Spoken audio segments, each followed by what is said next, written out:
Fellow citizens, citizens.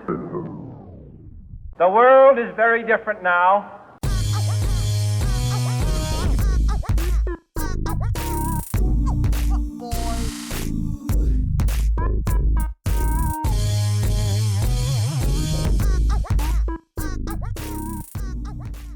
Welcome back. I'm Tyler, you're watching Scarfing Scarves, and welcome to the 77th installment of Last Week Lolita News. At the top of the segment, we don't have time for your tacky gun cords, no one has the stomach to debate the Second Amendment for the 20,000th time, and while I won't be covering this horse hockey for reasons directly related to not having time for your bullshit, I will say that anyone who poses with a real gun and closet of frills is absolutely in the right place given the current state of that Facebook group. God knows you deserve each other, and now that I've roundly pissed off whole sections of the Goldie Glocks community, let's get straight to Last Week Lolita News' next special segment. The preverts are at it again, but this time worse. Let this be your content warning, because I'm about to cover some heinous nonsense that would put most grown men entirely off their lunch. Last chance to click away and save your sanity. And without further ado, welcome to God Has Left the Chat, Abandon All Hope, Ye Who Enter Here, for beyond lies only reasons to commit aggravated assault. Our story begins in Facebook group, sounds like something a sissy would say, and more specifically with this post, which I must apologize for subjecting you to without proper tequila. Now, presuming that you haven't torn your eyes out from their sockets and flung them into oncoming traffic, it is important to note that the person who shared this post says it popped up in their Explore feed on Instagram. This will be important later on, and while you store that in the back of your brain, let's break down exactly what insult to human dignity we're looking at today. Names have been censored to keep these cretins from benefiting from the attention they so desperately crave. Do not contact or interact with them in any way. Instagram will simply count your acute disgust as engagement, and they will continue to benefit off actions that should have gotten them launched out of a cannon towards a horde of angry bees. More succinctly, I'm censoring their names because I think they're an utter lost cause, and my real aim in this video is one part catharsis, one part discouragement for those who would follow in their footsteps. So let's get down to brass tacks. We're going to call these three creatures Grody, Toady, and Snud. It should be noted that, despite them looking like three fetuses long past the realms of legal abortion, they are, in fact, full-grown adults. And the post from Toady goes as follows: I loved being Grody and Snud's baby dolly for a super cute video. They dress me, feed me till I wet my diaper, and even fight over me a little, heh heh. This photo set is up on my JFF, link in bio, and the video will soon be up on MV. Toady has just informed us all that she pissed herself because I don't have enough reasons to enrich uranium as it is. She is in the business of selling the results, and she's doing so all while wearing a cotton candy shop salopette by Angelic Pretty, which pushed the market for said print into an immediate freefall, and what experts could be reached on the topic commented that the dress's stocks had plummeted promptly before flinging themselves out the window. Now, some of you might be wondering why exactly I've decided to shove this into your lives. Many of you are getting some serious kink-shaming vibes, and those of you who licked too much glue as children may be questioning as to why the Lolita community gives two flips whether a diaper-wearing hamster sniffer wears angelic fracking pretty. To answer the first query first, I am shoving this in your face for equal parts sadism and potential avenue for deterrence for anyone who would follow in Toadie's footsteps. I am absolutely a rampant kink-shamer who will go scorched earth on your ass if you so much as budge a toe towards violating consent, pushing sexually explicit content into safer workspaces, and involving minors in the process. And as to why the EGL community and I give a flip about whether this overbloated bag of ping pong balls waddles around an AP, my reasons can be essentially ironed down into three parts. With the first out the gate being the literal perversion of Lolita fashion. Note, I mean this both literally and figuratively, and while I can already hear several of you binky defilers whining about how it's her clothes and she can do what she wants with them, I want to stop you and tell you that I agree. They are her clothes, and while it makes me want to vomit blood in her general direction, I do agree that she's entitled to piss herself to her heart's content in a three-piece Armani suit if it tickles her fancy. What she is not entitled to is to get off scot-free with no consequences for her actions. She is not immune to criticism mannerism as an adult, even if her limp hair makes most toddlers look like Vidal Sassoon. And she is not remotely in her right head if she thinks wearing a profoundly non-sexual fashion in a diaper humping context is going to end remotely well for anyone involved. Zool knows what kind of watch list I'm on for even looking at this image. At least we'll all go down together when the Great Purge strikes this useless species from the surface of the Earth. In all seriousness, for those of you who stumbled onto this channel only to be blindsided by my being dressed like Princess Daisy had a conniption fit in Claire's accessories, had you not seen my grimacing face at the beginning of this video, there is a chance that this might have been your first introduction to Lolita fashion. This is a problem, and instead of learning about this profoundly feminine, non-sexual fashion with feminist roots that has fought tooth and nail to protect itself and its community from kinksters seeking to ruin it all for a cheap wank, you would have, in the context of this image, reasonably assumed that it was fracking fetish wear for adult babies that piss themselves for sexual pleasure. Lord forgive this atheist for that sentence I just put in your head, but the point stands, and if not wanting to be associated with someone with the bladder control of a frightened beagle isn't enough reason to be upset, then I don't know what other metric to use to show you that this isn't okay. Which leads us right back to the age-old argument that people with 2 paper clips where a brain used to be like to trot out. It's her clothing, she can do what she wants. And again,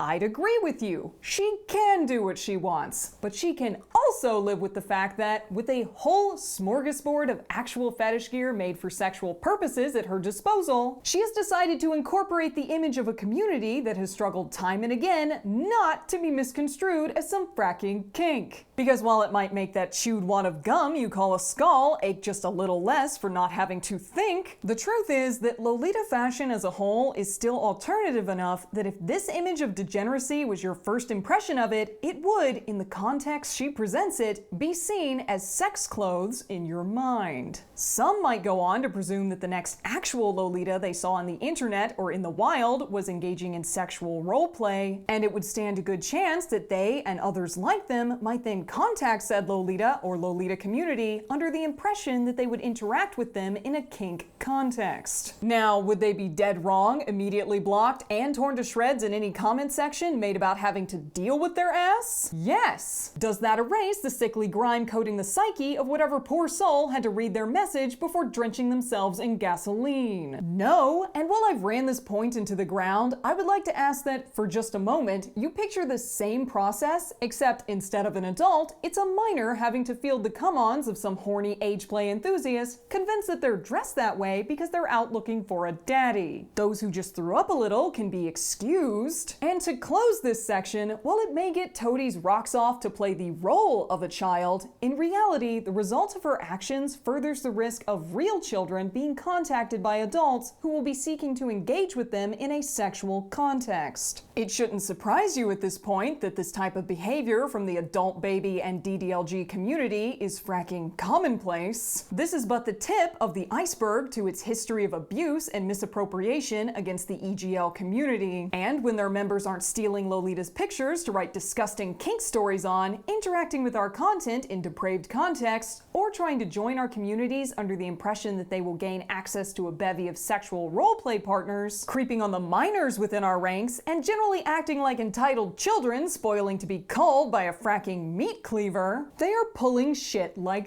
this. Seen here, Grody encouraging other kinksters to engage with the fashion, telling them to go to our communities to get it, and starting another round of whack-a-perv that must be undertaken every time some waste of skin gets it in their head to think that a group of primarily women is just going to roll over under the dire threat of being accused of shaming a kink. Or worse, being thought of as elitist meanies who have the utter audacity of having any boundaries at all. Which brings us to the second reason this image has me ardently searching for freak-seeking missiles: the long history of non-safe-for-work kinksters shoving their content into safe-for-work spaces. By which I mean this shit is entirely public, the minimum age to join Instagram is 13, and there are absolutely zero age restrictions on Toadie and Snud's accounts that would keep unsuspecting kids kids from having this shit recommended to them on their explore pages because they had the innocent misfortune of showing an interest in kawaii brands or culture. Grody, at minimum, seems to separate her chicanery to an 18+ account, which led me to wondering exactly why Toady and Snud hadn't bothered. All one needs to do to mark their content 18+ is to switch to a business account. The constant reminder in their posts that they're selling fetish photos and videos obviously marks what they're doing as a business. And it stood to reason that it must be really hard to get a business account if they hadn't done the bare minimum to make sure that random kids weren't confronted with how deep the sexual rabbit hole truly goes. That is, until I gave it a Google and it legit takes a couple of taps on your phone, and then you can set a minimum age, which should absolutely be 18+ for diaper fuckers who like to sexualize childhood. I like to think we can all agree that pretending to be sexy babies is bad for actual children to come to terms with before they can access the proper tools to drink the pain away. But you know what? For just a second, forget the children. Let's talk about how, if you'll recall, this post ended up in the explore feed of some poor Lolita's Instagram. I'm going off the presumption that this unfortunate Lolita is an adult, and given that there seems to be no real considerations for people above the age of 18 to protect against having this kind of content creep into their feed, I want to take a moment to shake the stick at Instagram for not having the functionality for personal accounts to both mark their content as 18+, and for not allowing Instagram users to opt out of seeing any such content in their feeds or explore pages. Why exactly is this not a thing? It would solve so many problems for people across the age, community, and kink spectrum, both shielding kids in safe for work tags from fracking butt plugs, it's happened, and keeping unconsenting adults from being exposed to content that they do not want to interact with, would find disturbing, upsetting, and for some, patently traumatic, especially among childhood sexual assault survivors who do not appreciate watching their worst nightmares used as someone else's fodder. Which brings us back to Toady and Snud, and some questions I have about them and account holders like them. If the process of changing to a business account is so easy, then why haven't they done it? If they're selling these photos and videos, certainly children aren't the ones buying. So if they're not making any money off kids seeing their diaper fetish photos, does this mean they just don't care or even like the idea of minors being exposed to their fetish posts? And is that why they haven't done the bare minimum of making their obviously business-related profiles into business accounts? Because they want kids to see it? Or they just don't care? These are just questions, mind you. I certainly don't mean to imply that I know any of the answers, and absolutely do not mean to say that I am privy to Toady and Snud's intentions. But what I do know is that the implications of their potential answers are concerning at best, and that these queries have led us to the third and final part of my bone to pick with these feckless fetish freaks, otherwise known as their impact on the impressionable subset they pretend to be. This is verbosity for, we're going to talk about how normalizing the exposure of children to sexual content makes those same children more susceptible to grooming. Grooming, in this context, is the process by which a predator will lower a child's inhibitions with the intent of sexual abuse. Normalizing the exposure of a child to sexual content and discussion is a primary tactic to make what they're going to try to do to them seem normal. And now that this video somehow got worse than where we started, I want to turn your attention towards the concept that content like this can be and has been actively used to normalize the sexualization of children and childhood itself. Given the stakes, it is absolutely on the heads of the creators of this content to do the bare minimum in assuring that minors are not exposed to it out of sheer laziness on the creator's part. And considering the sheer selfishness on display in the ABDL and DDLG communities I've personally witnessed in the harassment of the Lolita community, how commonplace their violations of consent have been, and the damage they stand to inflict on adults and minors alike, I'd say it's high time for a complete overhaul of their chronically entitled culture. It's time to address their resistance to personal responsibility, and finally, to establish firm boundaries between kink spaces and the unconsenting public before they can even begin to take accountability for what they've done. In short, it's time they come to terms with the fact that they're adults. Adults are responsible for their actions, and anyone who eschews those responsibilities to the extent of what we discussed here today should be treated as no better than the ally of the very predators some in the ABDL community claim to have experienced themselves. Funny how they don't seem to care that they're making the predator's job easier as their content grooms children by proxy. Put frankly, they can either clean up the mess they've made like the adults that they are, or live with the fact that they will be remembered as having enabled abuse. That and looking like a cryptid hate-fucked a tattoo parlor before crashing face first into a bad dye job that's one part Bozo the Clown, one part I'm sure they had dreams as children and now they've amounted to this.